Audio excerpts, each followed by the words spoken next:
Hey there, y'all. This morning I just wanted to talk a little bit about something that's been going on here on the homestead. My name's Simber. If you're just now joining us for the first time, thank you so much for stopping by our homestead. If you don't know, we've had a very busy fall.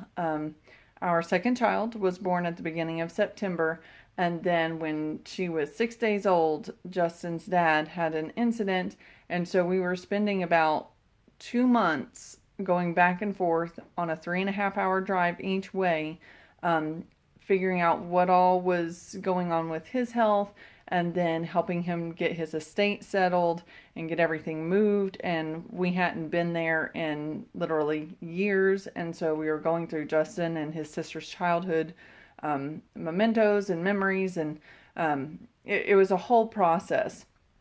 So that was very unexpected, and so things on the homestead that we were hoping to get done, now that I was no longer pregnant, did not get to be accomplished because I was still working amid all of that. So we've had to kind of come to terms with some of these goals. Well, it was more so me. In my mind, I had some goals that I wanted to try to get done, while, again, I wasn't pregnant. And those just have not been able to be completed, either because of our energy level, because of having a newborn, because we're about 3.5 months out now of having a newborn. But sometimes the truth of the matter is you just have to give yourself grace, and you have to remember that homesteading is a lifestyle. It's not a quick process to get something done. Sometimes it takes time and longer than you want for it to take, because in your mind you're thinking, oh, I just need to do 1, 2, 3 things, and they should each take maybe half an hour to an hour, when the reality oftentimes on a homestead is something else will come up amid the task that you're working on. So you may have to prioritize and put some things on the back burner to take care of the immediate need that is at hand. So even though we are, what I would say, failing at certain projects, we're just going to keep continuing on, because that's what you do. You recognize the situation, you take care of what you need to, and then you reassess to see what needs to happen next to get your goals accomplished. And it's a continual process.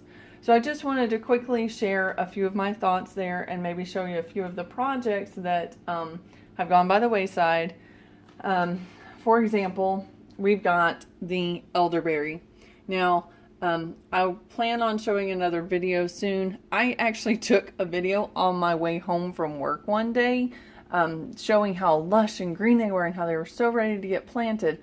Well, they never got planted, outside nor inside. And so now this is all that's left, and one of our varieties has completely bit the dust.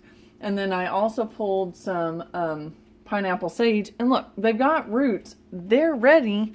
I just haven't taken the time to go outside in the garden and get some good rich soil and plant them. And I know it's a super simple thing, but whenever you've got to sleep in the morning because you've been feeding at night, a newborn, and then you're going an hour each way to work, and you're gone for like 10.5 hours a day, and you're in the winter time, and by the time you get home it's dark, you just feel like there's not a whole lot of time to do much except on the weekends. And then on the weekends, you've got other things, more pressing matters that you're trying to handle. But I digress. Okay, so we also have the rose. This one also has some roots, and it still has some healthy leaves. Now, the roots aren't looking too happy, so I think if I get that in dirt soon, it'll be okay. My tree collard, this is the only one I have left. Let me spin this around to show it a little better. This is the only one I have left. It's the one that I originally rooted in the sand, and I'll try to link the video soon on that. But the one I planted outside because it successfully rooted, and I actually potted that one up, the animals got to. Like I think it was our pup Jane. She just dug it up, and I didn't realize it until a day or two later, and by that point it was too late. So this is all I have left from our trip to California last year, when we were at the Baker Creek Expo. So I'm trying to see if I can get it to root in some water so that it's not so leggy. And then I'll baby that one as much as I can to try to get it growing really well next spring, and then maybe take cuttings from that plant. And I'll have to put it in a Jane safe area if we can find a place like that on the homestead. This one, I think that was like trumpet vine that I got alongside the road. There are roots. They're not super happy, but there's no leaves. But if I put it in dirt, you know, I'm willing to take that chance to experiment. Stick it in dirt, see what happens. So those are some examples. Another thing that was a failure, but thankfully we had a fail-safe, was our kefir. Now, in the summer months, we struggle with kefir here because we don't run our AC just a ton. One, because of finances, and two, because I don't want us to get so comfortable that we struggle when there are extreme temperature changes. So we try to keep it comfortable, but not like super cold. You know, this is the ideal kind of environment. So that said, we don't run the AC like continuously. And the warmer temperatures of the house makes the kefir go really fast. And so you can remove grains to have fewer grains so it processes in the timing that you're wanting.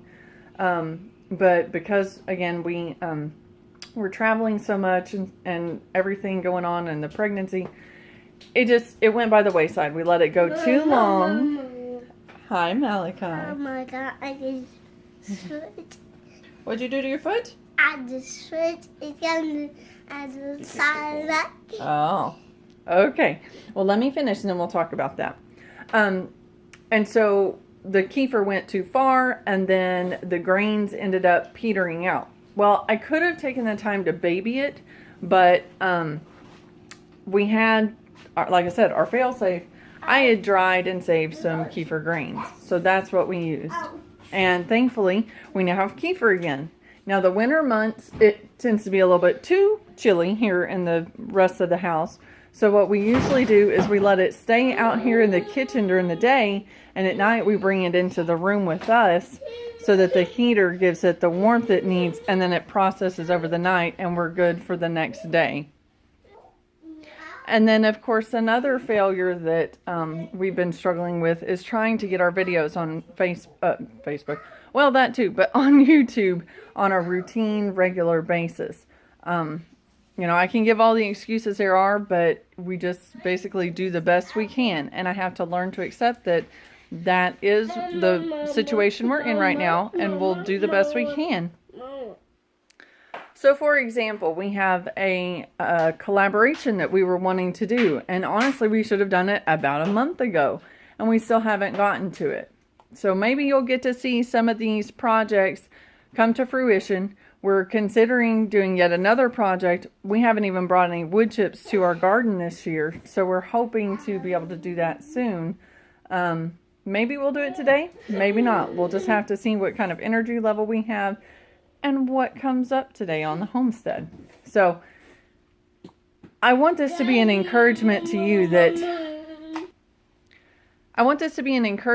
sorry for the pause, that even if stuff happens and you can't get to projects as quickly as you'd like, don't give up. Just keep trying.